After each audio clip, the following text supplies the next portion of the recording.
বৰ্তমান পৰিৱেশটো আপোনালোকে নিশ্চয় কৰি দেখিছে আমাৰ যোনখন বিদ্যালয়ৰ প্ৰাতঃসভা কৰা চোতাল সেইখন সম্পূৰ্ণৰূপে পানীৰ তলত আছে পানীৰ তলত থকাৰ কাৰণে আমি প্ৰাতঃসভা অনুষ্ঠিত কৰিব পৰা নাই আৰু আমাৰ বিদ্যালয় নাৰেংগী প্ৰাথমিক বিদ্যালয়ত গুৱাহাটীৰ বহুত বিদ্যালয়ৰ তুলনাত ছাত্ৰ ছাত্ৰী যথেষ্ট বেছি 300ৰো ওপৰ ছাত্ৰ ছাত্ৰী আমাৰ বিদ্যালয়ত বৰ্তমান ছাত্ৰ ছাত্ৰী হিচাপে অধ্যয়ন কৰি আছে গতিকে তেওঁলোকক সুপৰিৱেশ এটা দিয়াটো আমাৰ দায়িত্ব চৰকাৰৰ দায়িত্ব এনেকুৱা কিছুমান চৰকাৰী বিদ্যালয়ৰ দুৰৱস্থাৰ ফলতেই আমাৰ প্ৰাইভেটাইজেশ্যনটো হৈ আছে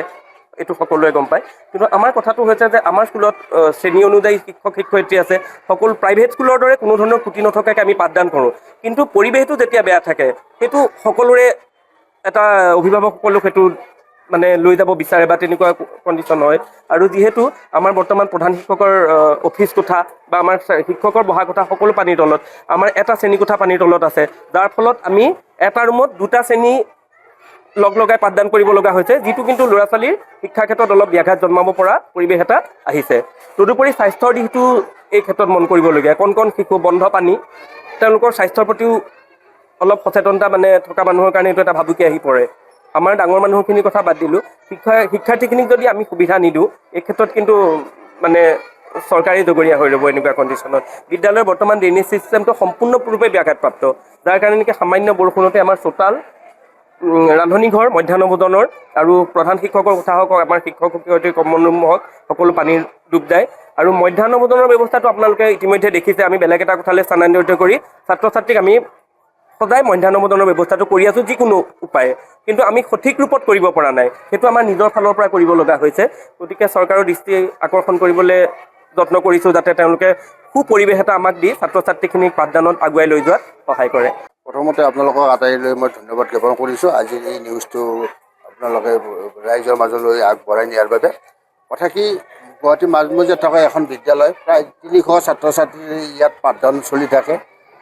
যথেষ্ট পৰিৱেশটো কেইদিনমানৰ পৰা এনেকুৱা অৱস্থা এটা হৈছে ছাইডবিলত মাটিবোৰ ফিল আপ কৰাৰ পিছত ইয়াৰ পানী ওলাই যাব পৰা সুবিধাটো নাই যাৰ বিনিময়ত আমাৰ খেলপথাৰখন ছাত্ৰ ছাত্ৰীয়ে মানে খেলা ধূলা কৰাৰ কাৰণে খেলপথাৰখন পানীত ডুব গৈ আছে আৰু বিশেষ কৰি আমাৰ মোৰ প্ৰধান শিক্ষকৰ যোনটো ৰুম আৰু শিক্ষক শিক্ষয়িত্ৰী বহা যোনটো কোঠা এই কোঠাটো পানীৰ তলত তল গৈ আছে যাৰ বিনিময়ত মানে শিক্ষক শিক্ষয়িত্ৰীয়ে বাৰাণ্ডাত বহিয়ে কামবোৰ কৰিব লগা হৈছে আৰু শিক্ষক অনুযায়ী ছাত্ৰ ছাত্ৰী অনুযায়ী শিক্ষকৰ সংখ্যা আমাৰ যথেষ্ট আমাৰ সেইমতে আমি ছাত্ৰ ছাত্ৰীক যেন পঢ়াত কোনো ধৰণৰ বেগত নজন্মে তাৰ প্ৰতি আমি লক্ষ্য ৰাখি প্ৰতিটো শ্ৰেণীতে আমি 2জন বা 3জনকৈ শিক্ষক শিক্ষয়িত্ৰী নিয়োগ কৰি পাঠদান সুকলমে পৰিচালনা কৰিছোঁ আনহাতে মধ্যাহ্ন ভোজনৰ ক্ষেত্ৰত কওঁ যিহেতু মধ্যাহ্ন ভোজনটো চলি আছে আমি সেইটো আমি বন্ধ কৰিব নোৱাৰোঁ পাকঘৰটো পানীৰ তলত ডুব গৈ আছে যদিও আমি এটা ৰুমত অলপমান জাগা উলাই ছাত্ৰ ছাত্ৰীৰ কাৰণে মধ্যাহ্ন ভোজনৰ ব্যৱস্থা কৰি থকা হৈছে মই আশা কৰোঁ পৰৱৰ্তী চৰকাৰে আৰু মানে শাসকীয় বিভাগীয় কৰ্তৃপক্ষক এইটোৱে জনাওঁ যেন এটা সুন্দৰ পৰিৱেশ এটা এই বিদ্যালয়খনে ছাত্ৰ ছাত্ৰী পঢ়াৰ কাৰণে আনি দিয়ে তাৰ বাবে মই বিনম্ৰভাৱে অনুৰোধ জনাইছোঁ যিকোনো খবৰৰ বাবে যোগাযোগ কৰক আমাৰ এই নম্বৰত 9181 307 2221